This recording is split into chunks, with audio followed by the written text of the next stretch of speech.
Hey guys, welcome back. We're now doing chapter 8, Santa Claus.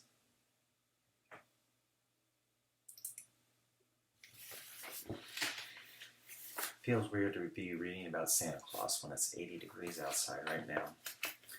'Twas the last day of school before winter vacation, and the children were having a small celebration. Their artwork was hung by the blackboards with pride, snowmen and mooses and a joyful sleigh ride.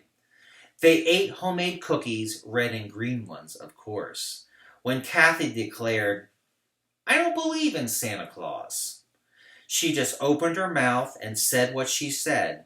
Santa Claus isn't real, and besides that, he's dead.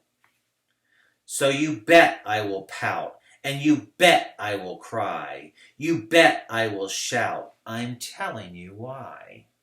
Stephen covered his ears. "No, you're wrong," he shouted. "It's not true. There is a Santa Claus. I know there is." "Ho, ho, ho," laughed Kathy. "Kathy is just saying that because she never gets any presents," said Jason. "All she ever gets is a lump of coal," said Rondi.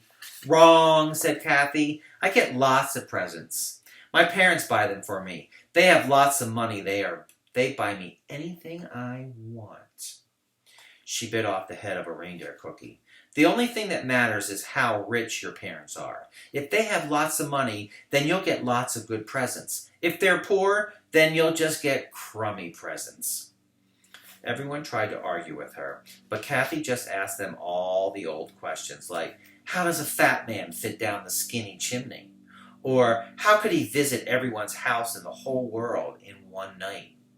And of course nobody knew these answers. Nobody ever has. "Only Santa knows the answers to those questions," said Rondi. "Don't you even like Christmas?" asked Stephen. "Sure," said Kathy. "I gets lots of presents, and I don't have to work." Then she stuck out her tongue and called Stephen a jerk. Poor Stephen sputtered, his face turned quite blue. "If you don't believe in Santa, he won't believe in you." But Kathy just yelped, "You know that it's true.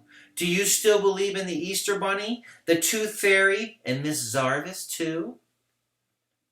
"Let's ask Mrs. Jules," said Mauricia. "She's a teacher who's wise. Let's ask Mrs. Jules. She never lies." The children crowded around their wise teacher's desk and asked her the question never found on a test. "Is there a Santa? You're a teacher with smarts. Is Santa Claus real?" they asked with pure hearts. And oh, Mrs. Jules, that teacher so wise, looked at their faces and bright, eager eyes.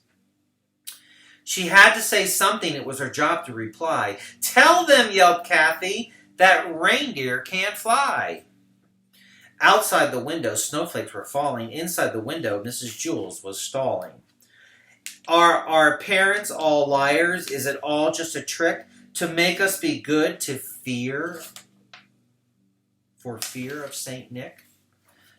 Tell us the truth. Don't try to fake it. Is there a Santa? Let us know. We can take it." Mrs. Jules cleared her throat. Then she cleared it again. She put down her pencil, and she picked up her pen. "Hey, look!" shouted Leslie. "Look there! Who's that? Someone is coming through the Guzak." Sure enough, the door opened. It had to open quite wide as a strange-looking stranger stepped sideways inside.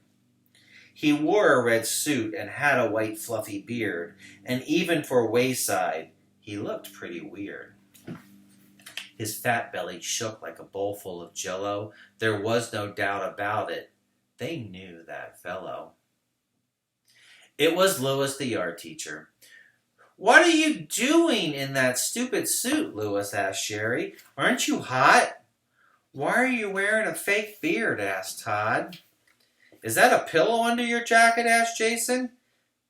Kathy was delighted. "See," she said, "that proves there's no Santa Claus. If there was, Louis wouldn't have to dress up like a fool and pretend to be." "I'm not Louis," said Louis. "I'm Santa Claus. Ho, ho!" "You're lying to us, Louis," said John. Everyone is always lying to us. Kathy's right. Christmas is nothing but a dirty, stinking lie. I was just trying to bring a little holiday cheer, said Louis. Go home, Jerome, said Terence. Now that's no way to talk to Louis, said Mrs. Jules. Louis is one of Santa's special helpers. Really, Louis? Asked Dee Dee. Louis looked at Mrs. Jules. That's right, she said. The children were all impressed. Have you ever met him? Demanded Kathy. Well, no, not exactly, Louis admitted.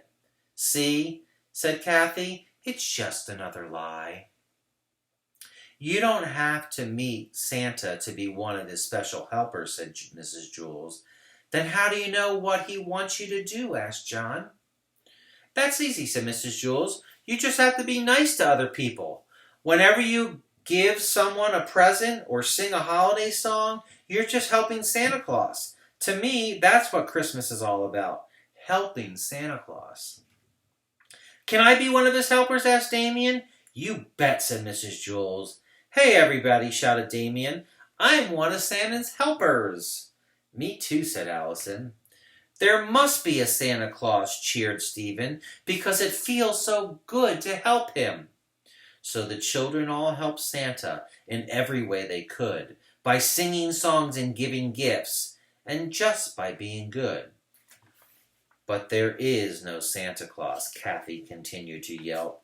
Well, if that's the case, said Mrs. Jules, he must really need our help.